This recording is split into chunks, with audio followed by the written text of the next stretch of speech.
Now this is buffer time. Respect. I'm on an ongoing mission to explore strange new worlds, seek out new life and civilizations. What is buffer time?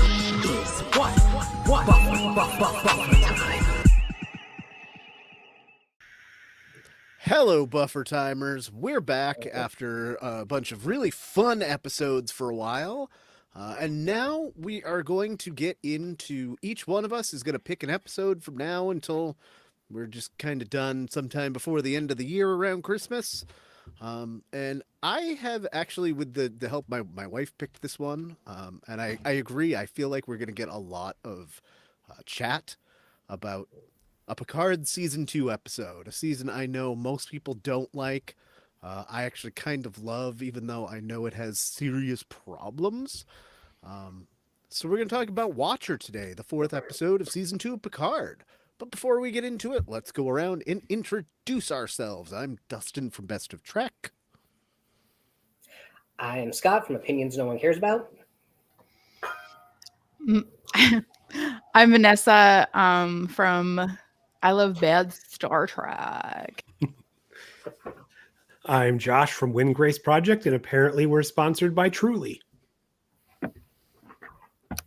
Oh, yeah. I love that in the background of this like LA. I wonder if this was paid product placement or if it's just like, yep, this is just LA and we're filming here. And that's part of this now. Mm-hmm. It's canonized in Star Trek now. Oh, that's a good point.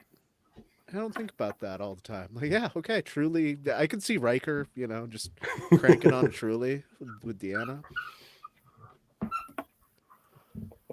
So, let's start with the most inconsequential part of the episode and of the season.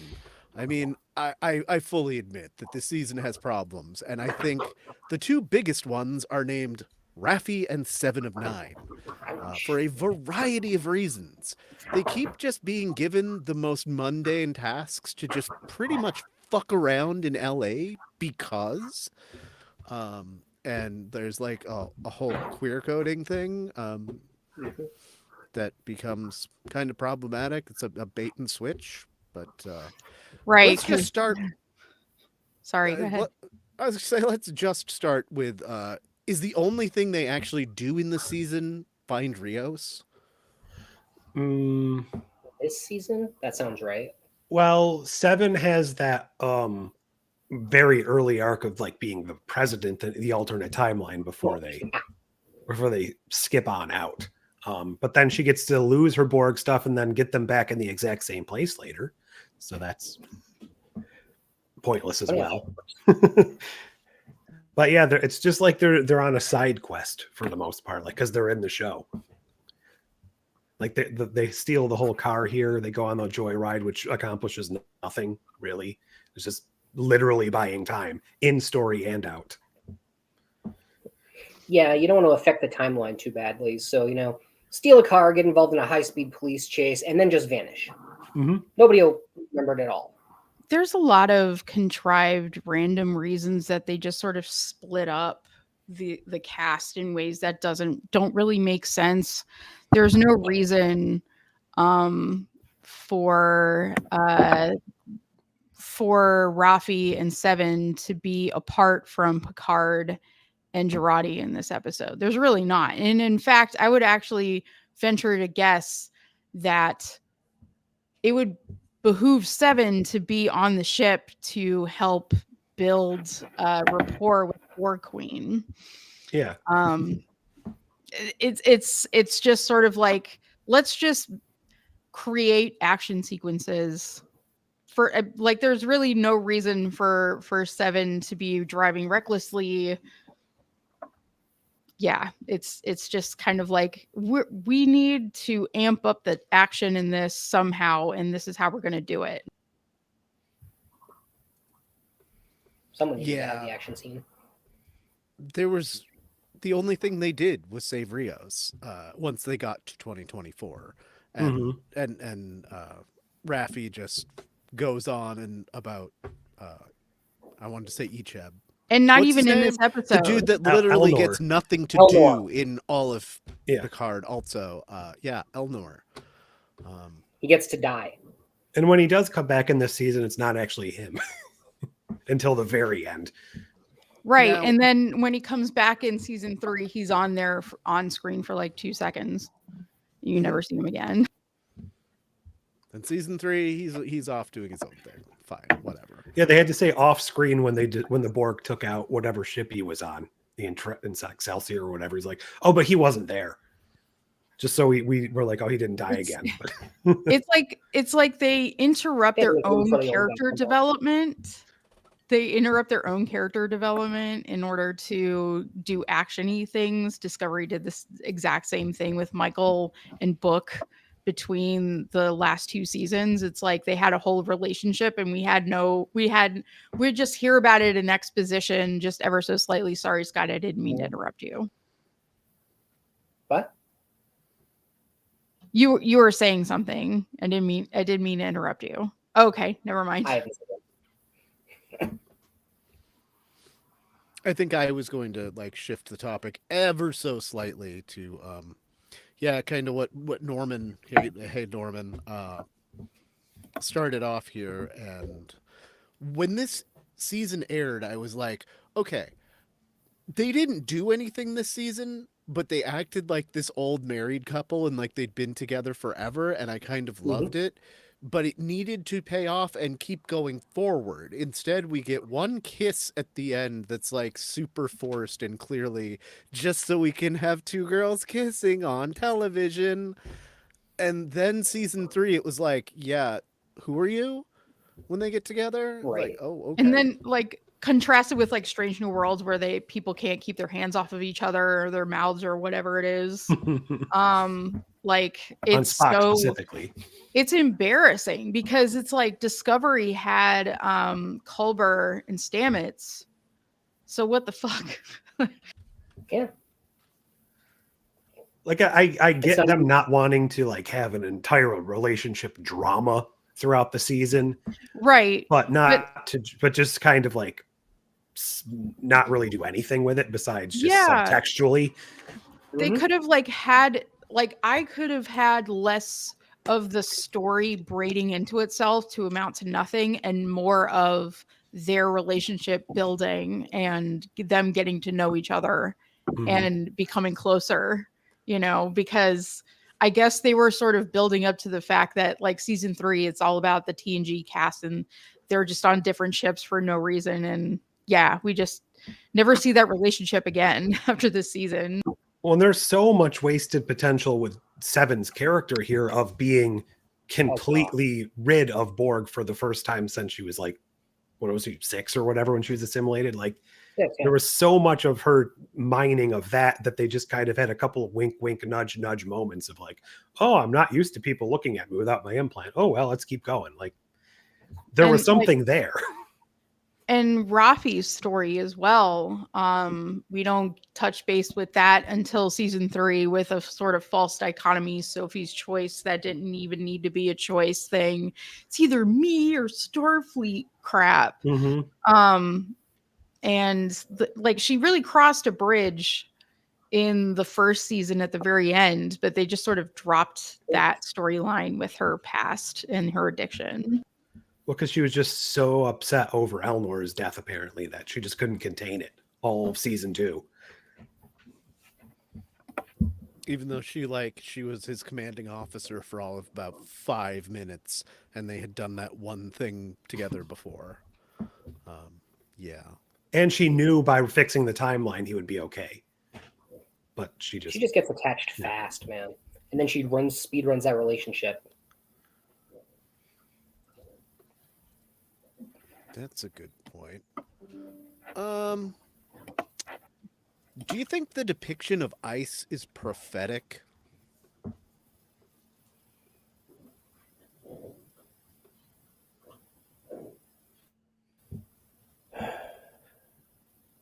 Yeah, you really don't want that kind of stuff that they were doing in this episode to still be relevant, and yet it is, and apparently even more so. I mean, you don't have ice going after people like straight out in the street, but it's like it was wishful thinking. Almost, yeah. I mean, they do go after people on the street. That's the thing. I saw a video of an ICE agent pinning a U.S. citizen by crashing into their car, breaking into it, and pulling them out. They absolutely do pick up people off the street. Somebody Yeah, I was mean, Matt, selling they're ice not in this cream. episode. Yeah. Yeah. So it's actually like a sort of huggy kissy version of ICE.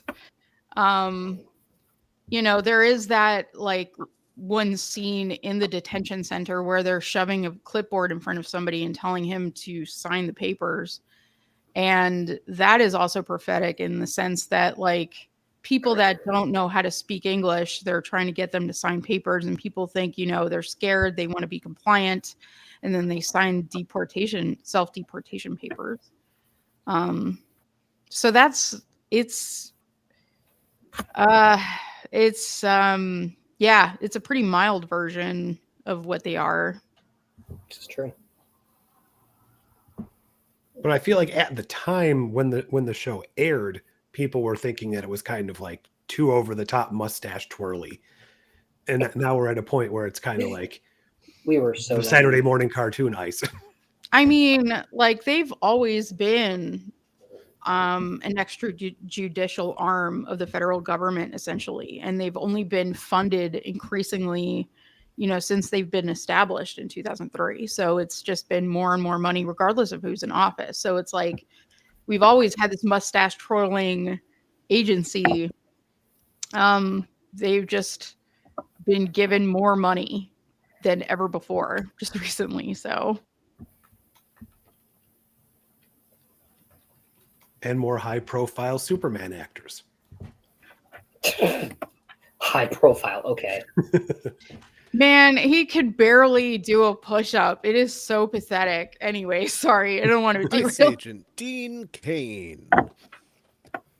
Is Rios your hero in standing up to ICE? Oh, And what do you think of him telling the true story of how they got there?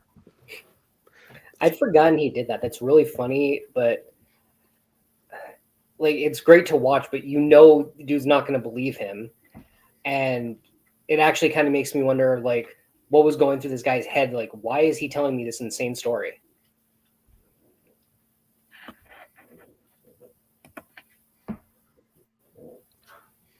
It was a good scene for the audience. I don't know what it really accomplished in the moment for the situation. Yeah, I really do think it was for the audience because, I mean, if he's in this situation, what they're asking for is papers that, confirm whether or not he's a citizen or, a resident of another country, and he can't prove that. So this is all he's got. It's like, screw it. Like, who cares? I'm probably going to go on the bus anyway. The only thing that really pissed me off is that like nurse girlfriend of his is like, let me know if you need anything in the ICE detention center as she's leaving. And it's like, I need something immediately right now. Yeah, right.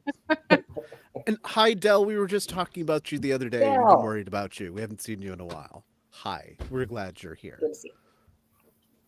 So I'm trying to remember because I only watched this episode in isolation this time. Did something happen to Rios's like comm badge? Did the kid take it? I can't remember what the story was. Well, the kid took it and then like just kind of he had it and he dropped it on the counter when he was being arrested rather than be arrested with it. Okay. That's how they found the Mariposa Clinic.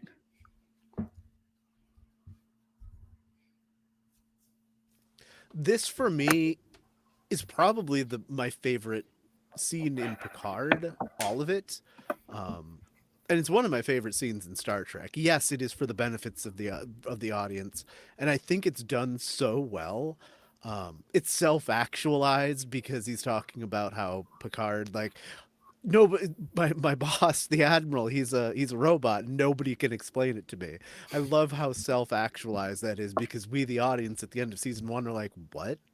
Yeah, Picard's like an android type thing now, but he doesn't have any special powers. Mm-hmm.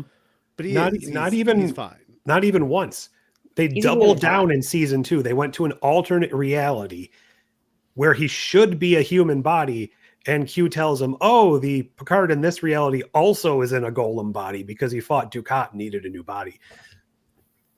It's like they put him in a robot twice. And, oh God, I just thought like I had never thought of it this way. Was he rather than the Cisco? Did he like jump into the fire and then he needed like a new body or something? Anyway, Maybe if they even found the wormhole on this timeline. You know, this scene actually reminds me of the one where Rios is saying where he's actually from. It reminds me of that scene in Voyage Home when Kirk is telling the lady, the scientist, the whale scientist, like, "Hey, I just work in outer space. I'm from yeah. I'm from Iowa. Mm-hmm. Well, there was a direct connection to that movie in this very episode. Yep. Well, in a couple episodes, that exact speech, that exact dialogue gets repeated, but it's like, no, I'm from Chile. I just work in outer space. But anyway, I love this scene, and this is part of one of the many reasons I absolutely love this episode. This bit is just so funny and self-actualized, and especially I think it's even better now because of how dumb ICE has been lately and in the news, and just having Cristobal absolutely school this cop, this ICE agent. I love it a lot. And then he had such a fun time, he decided to stay right here for the rest of his life. I don't understand how that doesn't mess up the timeline irrevocably in many, many ways. I mean, there's so many like, violations of the temporal prime directive, but whatever, it's all in good fun.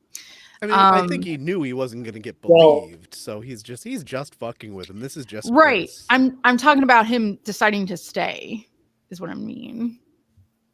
Yeah. Okay. Yeah. But he didn't get up to like 17 violations, so the TIC isn't going to take notice yet. It's only when you hit Janeway levels. Well, I mean, for all we know, he met up with Cisco and Bashir in a couple of months, so who knows? Do you notice that particular reference at the end, by the way? Like the last scene, the one with Q, he's reading a paper, and there's like the headline below the major headline about Europa that says Brenner fights unionization. I was like, wait, we talked to Chris Brenner, the tech bro, that the Kravascott lover? Internet too? Yeah. Yeah, I loved that they threw that in there. There's a lot of callbacks to things that should be taking place in this timeline. Like even back like the Jackson Roy Kirk facility and things there's like a that. mention of somewhere written on like one of the notices about the mission districts. It's got the governor's name that they mentioned from past tense. Okay. Okay. So, yeah, there are a ton of just tiny little callbacks in this season, and I love how they pepper those through.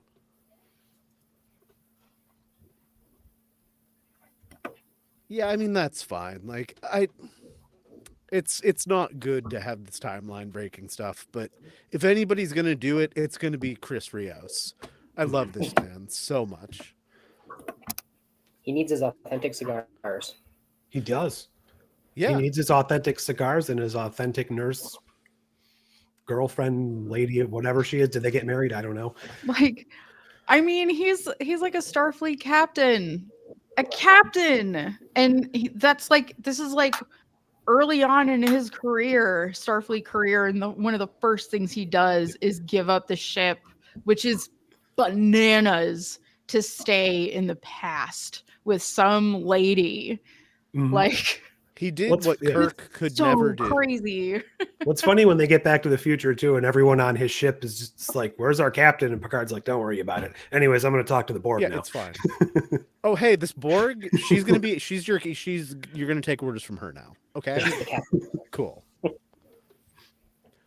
So speaking of Picard, we get finally another like tongue-in-cheek thing about. We get an explanation for why Picard is the most British Frenchman ever. Yep. In finding out the backstory of the chateau and how his family fled to Britain, but then didn't come back for another like 100 years after this. Mm-hmm.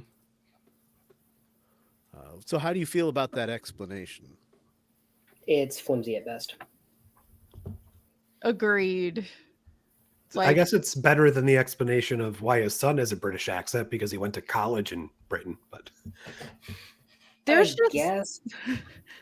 There's just certain things within Trek that I don't think need explanation, and that's one of them. Like, we all know that Patrick Stewart's French accent sucks, and that's fine. Like, we don't need like the humanoid explanation as to why aliens are humanoid, or why Klingons have ridges and they used to not have ridges. Like, we don't need certain meta explanations. That's how I see it.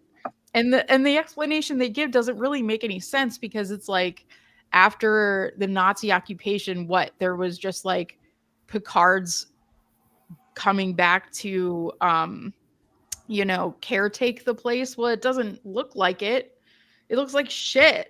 It doesn't make any sense. It was fine. We built stuff to last back in the day. Nobody it doesn't need to be taken care of and lived in. It'll still be there.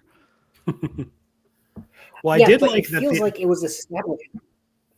Go ahead. Sorry. It feels like it was established that he grew up, on Chateau Picard in France, but somehow retained his family's British accent. Well, I mean, I can see that because like the family still had like been there for generations. So like you're passing down that accent a bit, I guess. As much as however the universal translator works at this time. That's true. Which brings like a whole other random side quest that we could get into sometime about. We should probably do a whole episode on how we think the universal translator works, because it's the most inconsistent piece of technology across Star Trek. I would really like to know like how like accents and things would get passed down, and how that works with the universal translator.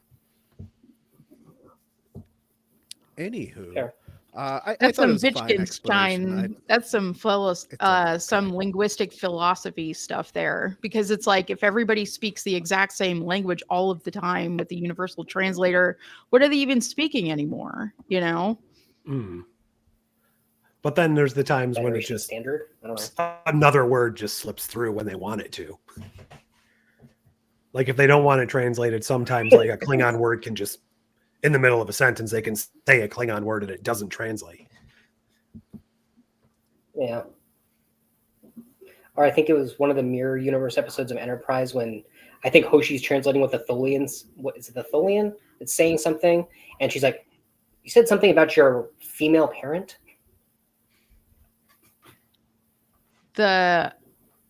Would you drink that wine? Because I don't think I would. No, it doesn't look. No. If you know anything about wine, like, yes, it can be stored for a really long time, but it has to be stored under really specific conditions and turned and in the right places, or it will be like just gross ass vinegar. Like a 100-year-old wine, that thing better be like in a basement somewhere, or dug into like a side of a hill or something, and that cork is going to be paste by the time you pull it out. Like, you would need like a special thing to get it out of there, unless it's like barefoot wine, and who gives a fuck? Is that why nobody likes Picard's wine? He just doesn't realize it's all gone bad. He's just sending bottles to people. It's just sending bottles of vinegar. I do love that recurring joke where like nobody likes the wine, and you get more into that in season 3. Yep. But yeah, that has always bothered me. And when she opens that bottle of wine, it's like, no, don't do that, please. Why are we doing this? But speaking of things that happened at the chateau, this is a season question. Are you here for the Picard's mom storyline? Because this was the first episode it really started to come through. I didn't like it at the time because I just felt it was so... He's 98 years old at this point. to finally be dealing with this after we've seen his whole life just felt a little kind of out of the blue, maybe.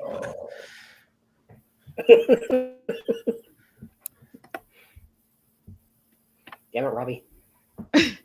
Yeah, someone needs a royal tester for that wine for sure. So Check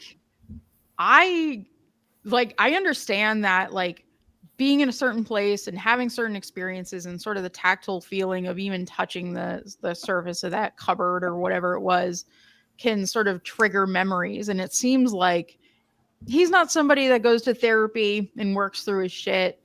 And I could see him repressing a lot of this, especially with the mom, because the stuff with her is so horrible and traumatic. The fact that they lock her up like she's some insane asylum patient instead of like, this is not, Victorian times. They almost dress up like it is, but it's not. And they treat mental health like it's just, I don't understand why it was handled that way. It's super ableist and weird. Like, yeah, it's just very out of place in Federation time. Mm-hmm. Yeah, what happened to that pill that cured all mental illness in Whom Gods Destroy?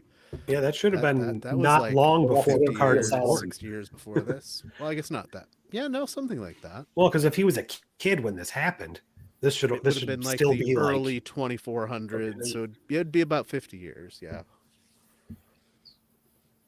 But I do appreciate that they did make reference to the fact that we saw Picard's mom in TNG when they were trying to explain this. So at least they took a little care to make that connection. Mr. Captain, they make a reference to how his brother is off at school, presumably like at college.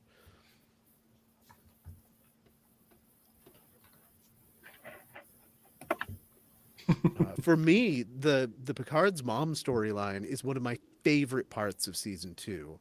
It explains why he's such a stern block of wood in season 1 of TNG.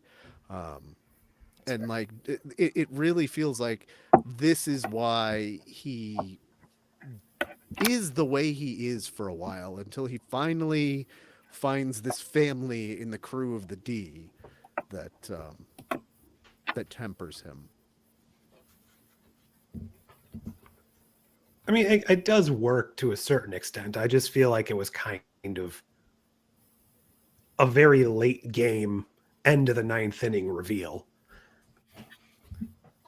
I feel like other characters deserve this amount of care when it came to their development. And I would personally have preferred that we have character development in the present versus like so much emphasis on the past, even though like getting backstory is nice.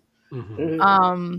Because again, it's like this season of Picard is so focused on action scenes that it's trying desperately to squeeze other things in. And I feel like this is another thread that they braided in there, and it just feels like it makes it very top heavy and clunky. This episode in general just sort of like switches, between pairs of people, and it's like it just feels so disorienting and it doesn't amount to anything. Well, and this is like the 4th, maybe 5th trauma they've put on Picard just in the show Picard. Like he's dealing with Data's death. He's dealing with his ex-Borgification. He's dealing with his mother issues, as we find out. He's dealing with the whole relationship problem with Laris and or Beverly, depending on what season we're in. He's dealing with the Romulan evacuation that didn't go well, and or Elnor. So it's just like all trauma all the time for Picard. Let's add some more. All trauma all the time. I hadn't thought about it being a Picard must suffer, but oh my God, you were right. He is the Harry Kim. He is the Miles O'Brien of Picard. And his best friend Q is dying too. That's not. Okay, and that's something that like that's the piece of the season that ties the whole thing together. Like Q gave him a chance to do something again and change his life so that maybe he could find love or whatever and not be such a stern block of wood. But I love that he learned enough in Tapestry and through the other things he's experienced in his life to realize, no, I have to put this key here. Q is like the dude's rug. It ties it all together. He's Picard's valued rug.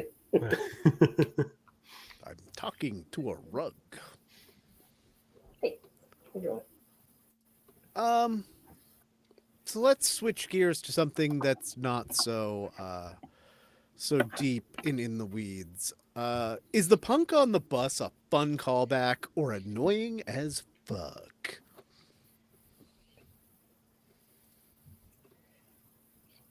I mean, clearly he stayed true to his punk roots, but he's also learning to be a better person because he didn't need to be knocked out to stop what he was doing this time.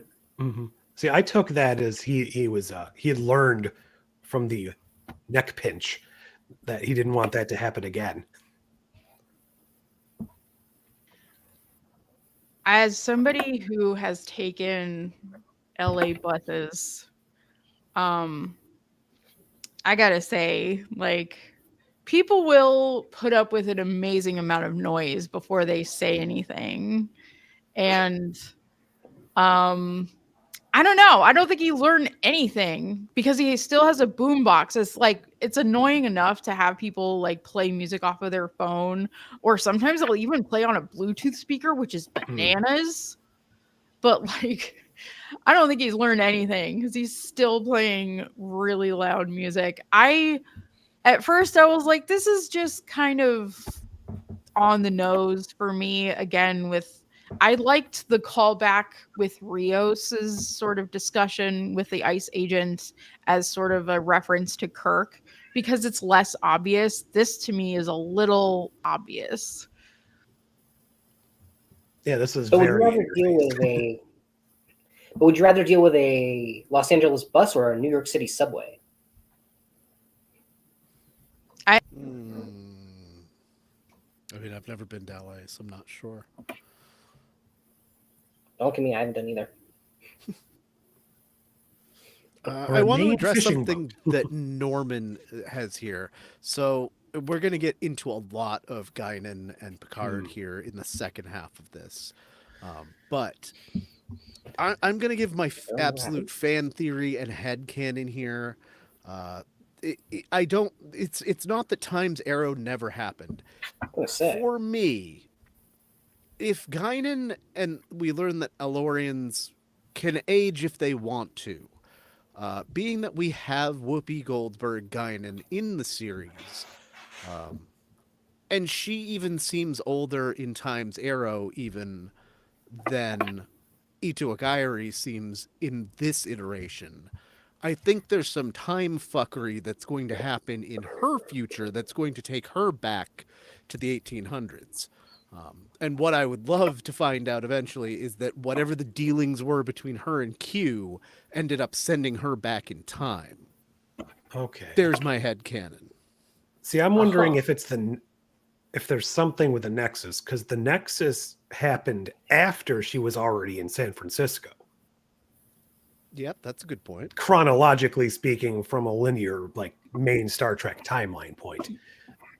But she seemed a lot less savvy at that point. So I don't know. Maybe she went back so maybe she hadn't been to Earth yet during the evacuation, but that post Nexus version did go back in time to experience past Earth. I don't know why, but then she would have to be on Earth twice. So I think that would have, including those details, Dustin, would have made this episode so much better. Like if they focused on the sort of like timey-wiminess of it versus like, look over there. And this ICE thing, as pertinent as it is, I think it would have made the episode so much better and more focused.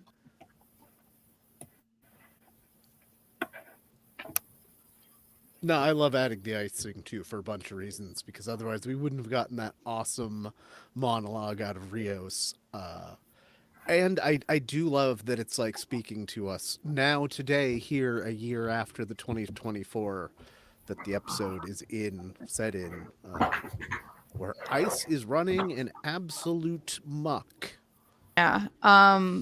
I guess like that's one thing I do give this episode, even though I think it's a mess, is that it doesn't use alien analogy to tell a story. It's telling a present day situation and showing, some of the homeless situation here, the houselessness epidemic, and the ice thing has only increased as a problem. So it's nice that they're hitting the nail on the head. It's not like, oh, this alien could be an ice agent metaphor or something. Yeah, it's not like time ice trying to get the time travelers out of there or something. You're muted. Thank you. Before we get into some really heavy parts of this episode, so Dal, it's all croutons. What do the scouts use to repel a crouton powered by chronotons? Go.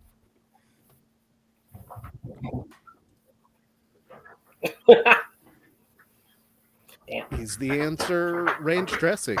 Is it anchovy oil? Is Thousand it a Island. wad of paper towels? Italian. All right, there we go. Okay. Yeah. It's mass. Pitted olives. It's a lot of mass. Mass.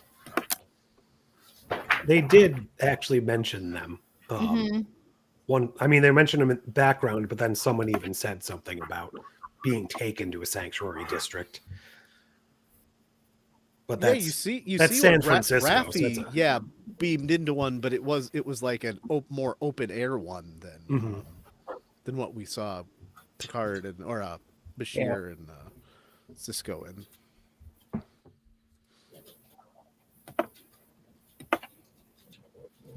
Okay, so I titled this one in a way that I partially knew that people would get upset because it's Picard season 2, and it's like, best cultural references ever?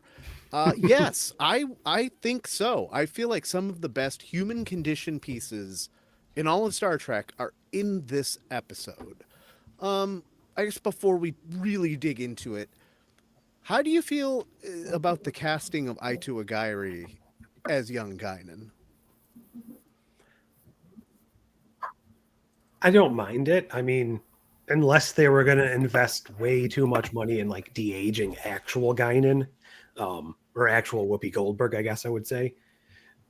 It works. Plus, she has this she plays a different version of Guinan than we've really ever seen. We've seen like a more naive version in Time's Arrow, and we've seen the more stoic, I have a lot of answers version of her. We haven't seen this raw, living through the shit type of Guinan before, and I think she played that pretty well.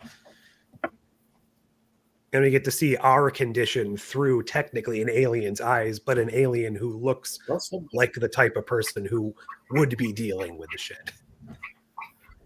Hell yeah, Gannon. Good to see you. I wish that they just let her be the watcher. I find this sort of like playing with Picard like he's a baton in a relay race to be ridiculous. I just wanted more of her. I feel like that could be another relationship that could develop, but this episode just keeps interrupting any sort of interesting progress on connection with just like, no, we got to split up again. It's so ridiculous. Yeah.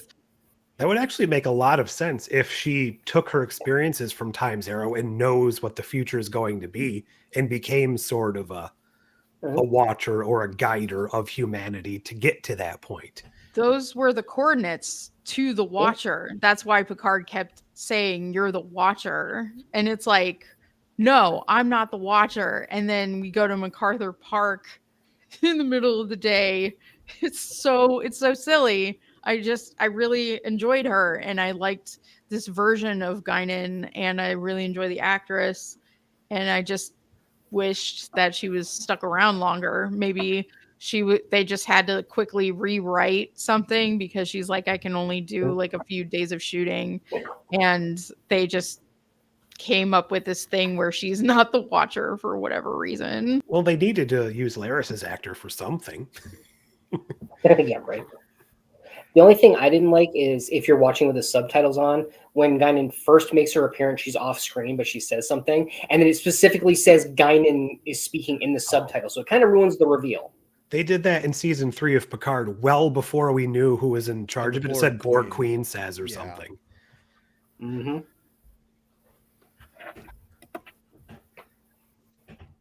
But yeah, I mean, I don't mind them having a Watcher in this, but it did seem like another stall tactic of an episode to get to the Watcher instead of going directly there. But that said, didn't the coordinates come from the Borg Queen, who might have just been messing with Picard because she knows 10 forward's important to him? I don't know.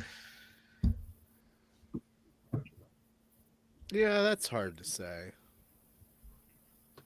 Plus, the whole fact that it's 10 forward still annoys me, but it's another temporal thing. Yeah, that's a little too convenient. Just like, oh, you picked up the 1915 bottle and you moved 15 beads on the abacus and you picked the 15th book of the, encyclopedia. Like, okay. There should have been a scene of him sitting there counting the abacus like, 15. It definitely means that it's the 15th date, not the 15th hour or the 15th year. It's the 15th day. Like, okay. I mean, that was too vague, apparently. He is an android, so it would be. That seems like something Data would notice. Oh, and only Data would notice. But he's an android with absolutely no special powers, and still he's going to die in 3 years at a normal time. I wouldn't call it like a special power. It's just like a hyper focus, Okay. I would think like if you were built as an android, you would just kind of like, I think you would just see certain things like that and be like, oh, and like you wouldn't have to count like we would. You would just see that 15 and process it. That'd be my guess. I like the dog too. The dog that she had to give away. That was so sad. Was that Picard's dog? Well, I think it was his real life dog, but I don't think it was Picard's dog in the show. Yeah, I mean the actor's dog. Sorry, I believe so. Yeah, because I think he actually had a thing in his contract that his rescues had to appear in the show. Yeah, I know the one from season 1 was. I'm not sure if this is the same dog or another like maybe dog that he owns or something. But I still thought there was going to be more of a connection between the fact that she gave the dog to a guy famously named Q, and he had nothing to do with the Q. He was just there.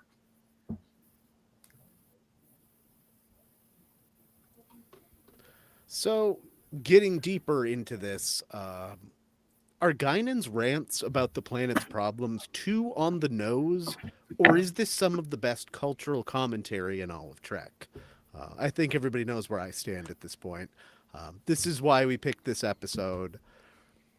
Guinan has always had this way of just saying some of the best, most important things in all of Trek, and that started in Measure of a Man, where she just gets reverse psychology's Picard into realizing, oh, slavery. And in this one, it's a little on the nose. She's just telling us all of our problems, but like from this distant point of view of an advanced alien species, I think it really hits. And coming from Guinan, her observations are just spot the fuck on. In a weird way, I actually don't think it's on the nose enough. In a weird way, because will say things like, "Well, it's okay, like this sort of pace of change is okay for people that look like you." Like, what does that mean exactly? I understand that she's speaking about race, but she doesn't spell it out. And I think if you're going to go there 500%. Like, this is the time to say, call out white supremacy, call out class inequity, call it out like explicitly. And it's a little vague, actually. That's fair. It was kind Yeah. of flowery, couched in. It wasn't direct. It was just implication. But I do think she's the only one out of these characters who could say it and actually give it the power it needed just from her as a character, but knowing the Guinan we know. Because for the most part, she's always been one to champion just how good humans can be, or at least the humans from where she comes from. Sure. So for her to be so disappointed in what she's seeing in our current real world to the point of like she's giving up on us, it makes such a counterpoint to who we know she is. Plus, if any of the other crew were to say it, like if Girardi were to have that speech or something, like I don't think it would have it anywhere near the same type of power. Even Raffi. Well, that'd be because it's coming from somebody who was brought up, post all of this and doesn't really have the experience with it. Mm-hmm. To what Norman's saying, I think this is the reverse of yesterday's Enterprise. Rather than her having to go to Picard and be like, this isn't right, it's Picard having to go to her and being like, this isn't right, I need your help. So I kind of like that juxtaposition there. Yeah, because I mean, she wouldn't know that it wasn't right at this point. It's just the natural flow of time for her. She's not the one that came back from the future. Mm-hmm.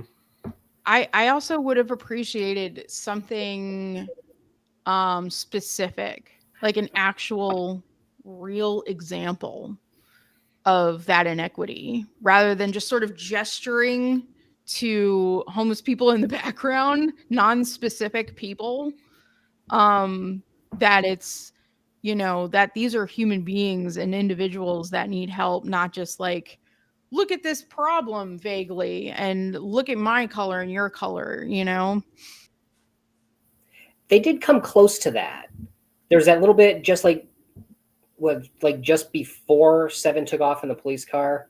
It was Raffi's trying to find Rios and what's her name, Teresa. It's like, okay, we're starting looking for a Hispanic man and a Hispanic woman. Oh my God, there's so many. They nudged right up against it. That I thought that was so silly that like Raffi and Seven were just able to say, scruffy, dark hair, and immediately the nurse knew exactly who they were talking about.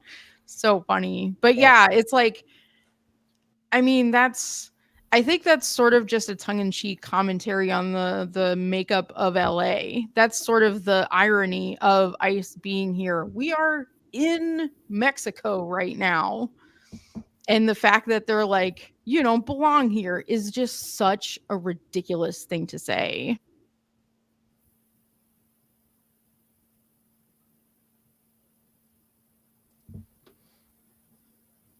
All right, that's all the questions I had. Does anybody else have anything they wanted to get into about this episode or season 2 more broadly? The show's punching bag. With good reason. It definitely has problems. Season 3, I think, is the absolute garbage. I agree. This one at least tries to have a message. One more. Yeah. I kind of like this one more just rewatching it. Like, I'm thinking when I go back through, I might actually like this season a little more. I don't know. See, it might also have been that I was forced to pay attention. Well, true. I mean, I don't think this episode, in a vacuum, this episode still did some bad stuff, but I still liked what it was trying to do. But that was my biggest problem with season 2 in general, was it was trying to do 7 different things and just not really completing any of them. They had the ICE thing for 3 episodes, and then they never went back to it. And then Rios is like, I like it here, let's stay. And they're doing like the whole Soong thing, which didn't even play into this episode, which I was kind of surprised about on retrospect. There's none of the Soong stuff, none of the augment stuff with, what was her name? Corey, this version of her. Yeah, I think that's the thing I Yeah. hate about this season the Yeah. most, is everything with Soong and Kore. They were just trying to give I can't remember the actress's name, something to do this season, and Issa Briones or something like that. It's the That sounds only right. time I did not want to see Brent Spiner. The role, it's completely superfluous. The thing I'm always struggling with, why did Q push Kore towards the Travelers? What was in it for him? Like, she did nothing for his plans other than, lock down Soong, but why is he helping her get out? It doesn't make any sense. Q usually doesn't do something unless there's something in it for him, at least some amusement, and I don't see that here. I mean, unless he knows it's gonna like be a knock-on effect and it's gonna lead to something good for Wesley, and Wesley is gonna come back and do something for Picard later. I don't know, like something we haven't seen yet. That's probably never going to happen. Prodigy. While I appreciated the build up to Q's death, and I don't think it's just like a trauma, but I think it's like Picard's getting older, and it makes sense that he's going to lose people. The redo of Data's death, I think, is my like how I headcanon the time he actually dies. Like, when he dies in the movies, In season 1. yeah, I don't count that. This in season 1, when Data dies, that's me seeing him die for the first time on his own terms. And of course they, resurrect him, because what's bodily autonomy anyway? What's measure of man? Whatever. Yeah.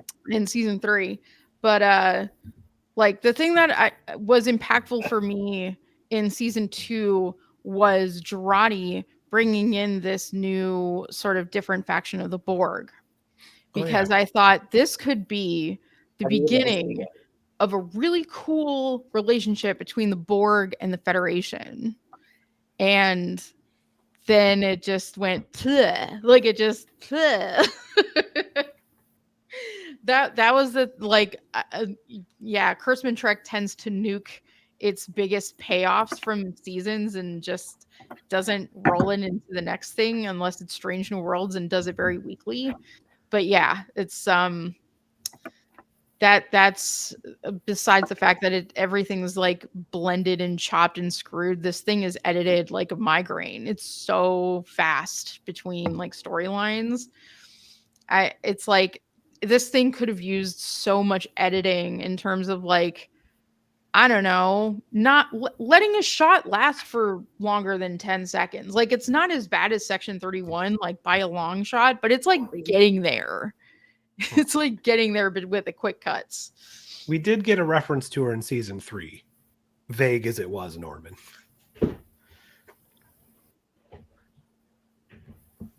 Because you keep seeing this red door, and it's like Jurati with the red dress. Like, it just felt like they were beating us over the head with that teaser. And it's like, Jurati in the red dress was amazing. Yes, the red door was dumb as fuck in season 3. That drug on way too long. Talk about mystery boxes. It really didn't go anywhere. Well, the thing about mystery boxes is, according to Mr. Abrams, is that it doesn't really matter what's in the box. It's that people are interested in the box. And I find that to be the worst writing advice of all time. Like, it doesn't matter what happens next. Yes, it fucking does. Yes, it really does. Because it's like you make a red herring out of the thing that you leave as a cliffhanger. You're going to piss off a lot of people. So yeah, what's this going to be all about in 6 episodes, eh? Who knows? Hopefully you remember that in 6 weeks. But if you don't, well, you're probably J.J. Abrams. Probably. Or I'll just write something new. Just come up with something completely unrelated. Bring in a new character. I'll just have a saxophone instead. Yeah, as far as season 2 more specifically, I'm here for Guinan. I'm here for the backstory of Picard and his mom. Kore and Soong can go fuck themselves. I did really like the one episode in the Confederation universe. I thought that was pretty cool. I really liked Seven as the president of the Confederation. That was another whole thing. Like that could have been a season in and of itself, and it was just like it was just a Could pit have. stop. Just they had lots of ideas they wanted to put in season 2. I really enjoyed the skull room. That was Yeah, I agree. awesome. R.I.P. Zach. Oh, But what about I actually liked Picard's dad, but he was pretty wasted in this. Not this episode, this season. right. That's where all the good wine goes. Well, I mean, and that's another piece of it, like the thing with his mom. You find out that he hated his dad and like maligned him and thought he was the bad guy, but really, no, his dad was just trying to help him the best way he knew how. I don't know. Because, like, locking your mom in a room with no way out, is that really helping anything?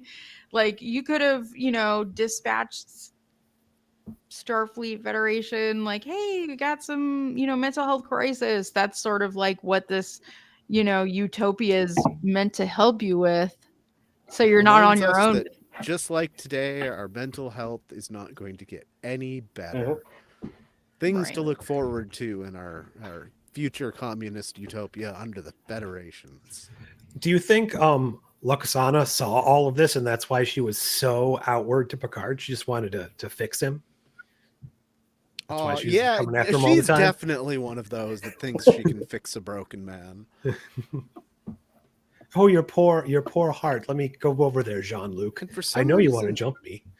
I had just pulled like the folder that I used for this episode when I did my initial thoughts years ago, and it has all like the extra pics that I compared things to. I don't remember what I was comparing to Manhunt from this Watcher episode, but speaking of Loxana, yeah, I have a picture of her just handy for some fucking reason. They mentioned was it. And Dixon also the Hill. meat explosion. I don't Oh, sure. remember why I have this here either.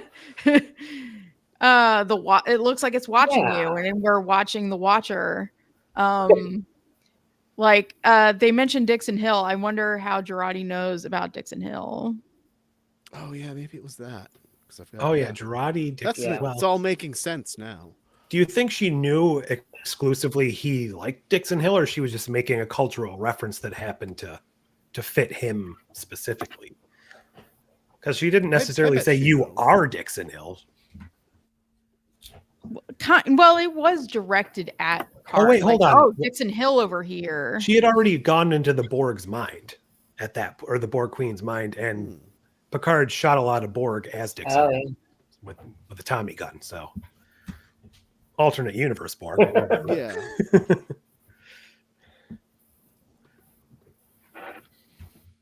All right.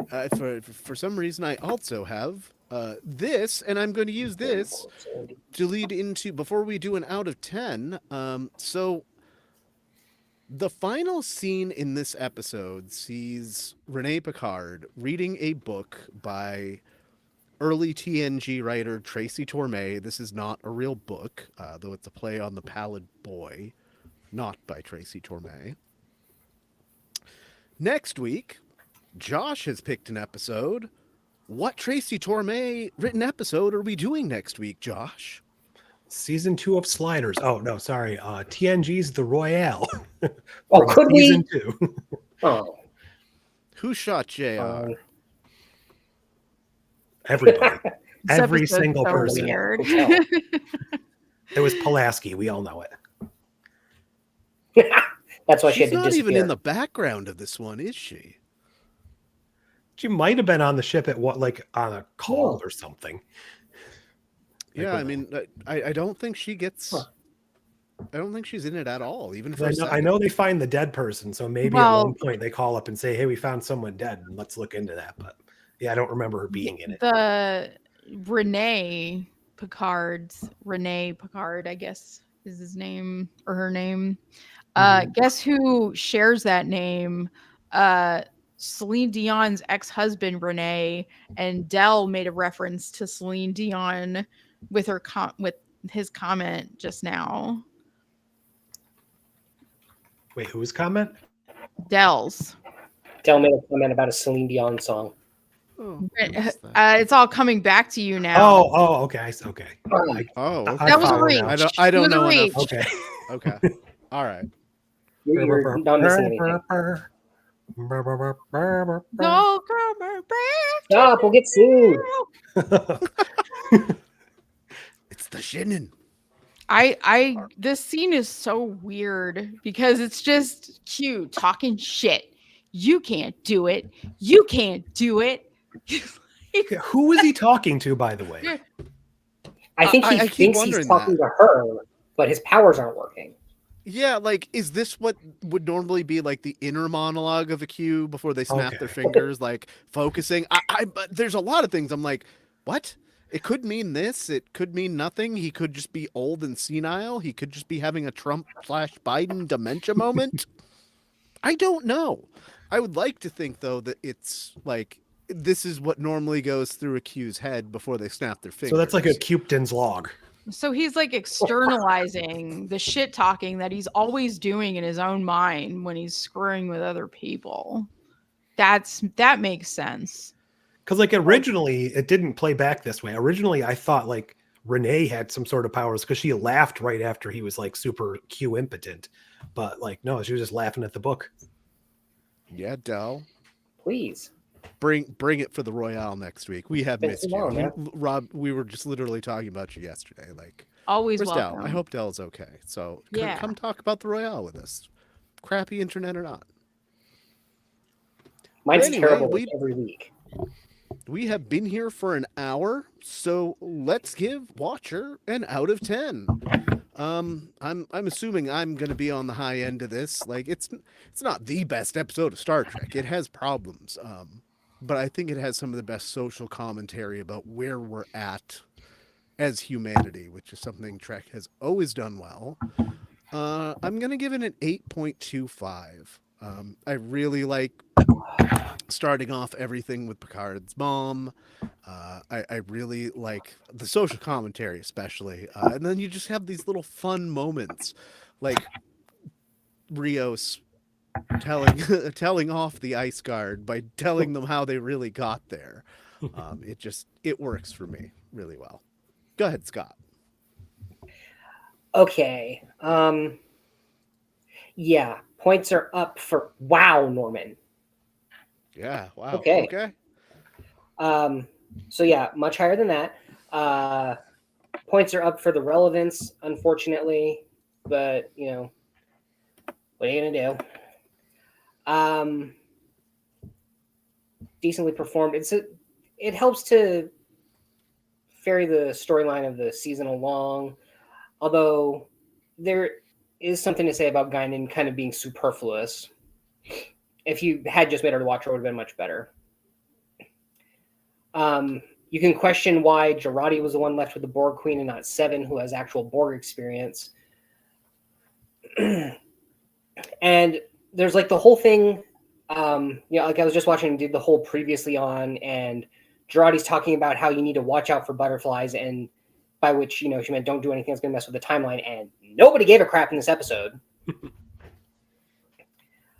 There's also, I did not like the pacing of like the fact, they find Rios and then abandon that storyline and focus on everything else with like 5 minutes left to go in the episode.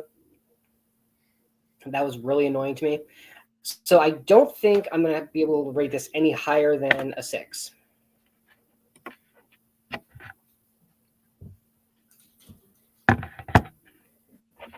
Vanessa. Okay, so like while I admire the fact that they've included things that are relevant to today, such as ice,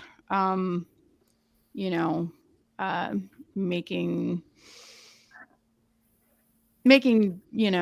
the world their oyster in terms of the violence they inflict. State violence is just sort of an everyday occurrence right now, so it's weird to see its sort of depiction of that, and then the inequities that Guinan points to. I feel like it's a shame that none of those things moves the plot forward at all.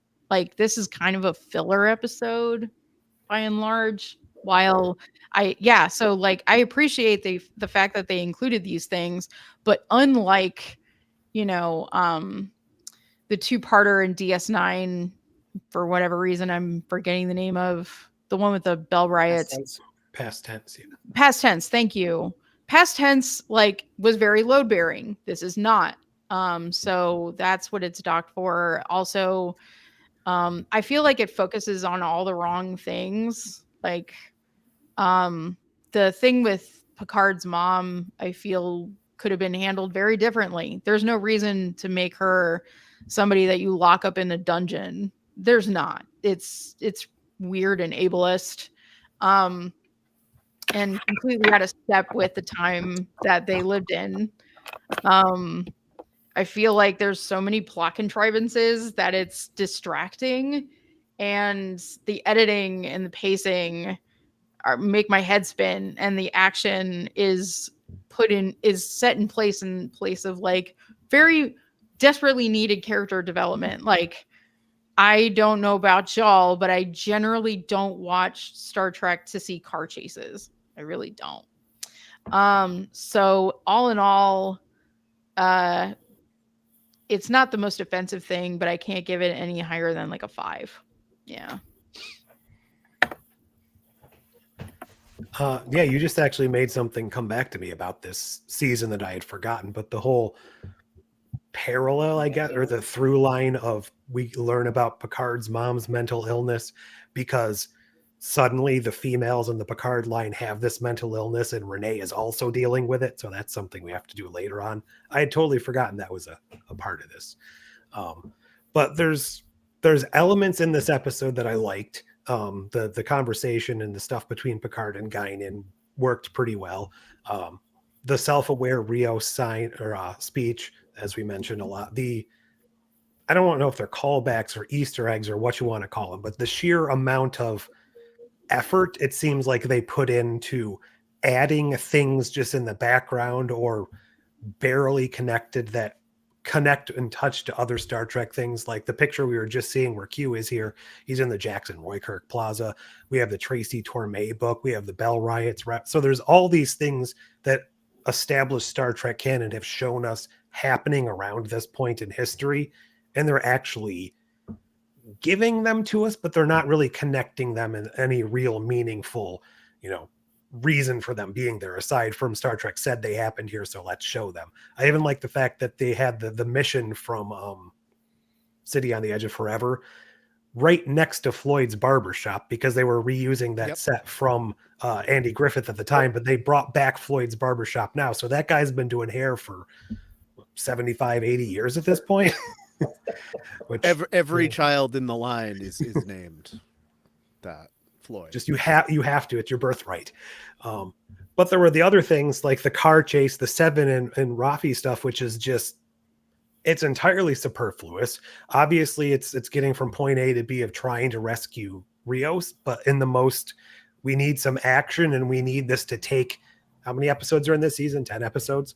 So we need to get to that 10 episode mark. So we'll put you in for 15 minutes, stealing a cop car and bickering with each other and then transporting away with no ill effects, whatsoever. So it's just, they're doing things for the sake of just kind of doing them and not tying them together with an overarching story that fits within the narrative they're trying to tell. And the ice stuff pretty much is dropped after they get Rios, right? We don't really revisit any sort of ice stuff at all. So it's just like they've moved beyond that need for the story. So now we can deal with a party and someone getting hit with a Tesla and a musical number and then the Soong stuff. So it's like pick a lane, I suppose. But musical number was awesome. Nobody could have done that but Jonathan Frakes in the director's chair. Well, you didn't even mention this episode's director. Yeah, I was going to after you're done. Go ahead and finish. But so there's things I like in this episode, especially watching it in a vacuum for the first time since watching the season. I feel like I appreciated it more than at the time, but also at the time, this episode led to my first video doing well of guessing that Laris was going to be a supervisor. So Hooray, I guess I can give it 0.5 for that. So that combined with the things I did like, maybe about a 4.5 Trulies out of 10. That's fair. I knew I was going to be on the high end of this one. And so for anybody that didn't know, this episode's directed by Leah Thompson, like the mom from the Back to the Future movies, Leah Thompson. I really liked her foray into Trek, directing this and the next episode in this series back to back. This one is much better and has a lot more to say and is more coherent. And actually, like, so for all the problems that you guys have with this episode, like the rest of the season, all of those problems multiply. This is pretty much the height of the season, and it's mostly downhill from there until it makes me cry my fucking eyes out when Q dies. But, you know, but even then, that episode isn't very good at the end. So, would you guys want to see more Leah Thompson directed Trek, or do you think this was as good as it gets for her? Well, see, I don't think she didn't have any say in the material. And I think what's here, aside from the car chase thing, I suppose, is pretty well directed for the most part. The editing, maybe not so much. It's a bit like we go from this thing to this thing. But yeah, I'd be down to see her again. Yeah, why not? Nope, she wasn't. She was in the next episode as like she asks a question to Brent Spiner as Soong. She's like part of a government panel or whatever. But yeah, she just has a quick little cameo. I thought this was directed well, even where there are problems, the direction generally seems fine. It's mostly the story editing that I have the biggest issue with, and the editing, and like the acting is fine, and yeah, the acting is fine. So the director is doing their job, but like it's everything around it. It's like it just makes it hard to appreciate for me. Has she not come back since? Has she not done any Strange New Worlds or anything? I was kind of surprised where she did 2 back-to-back here, that she hasn't been back. It seems like the way she does stuff and the way these went together might pair really well with Academy, like Norman's saying here. Could see that. All right. Well, this shook out about where I thought, a 5.1 between us, pretty much right down the middle. I love it. Almost everybody else hates it, and that's okay. This wouldn't be fun if we all loved or all hated all the same things in Trek. This gives us something to talk about and see different points of view and new life and new civilizations and all that. So I would like to thank my friends who have joined me here to talk about Watcher. Next week ought to be pretty fun when we talk about TNG's The Royale with cheese. So until we see you again, live long,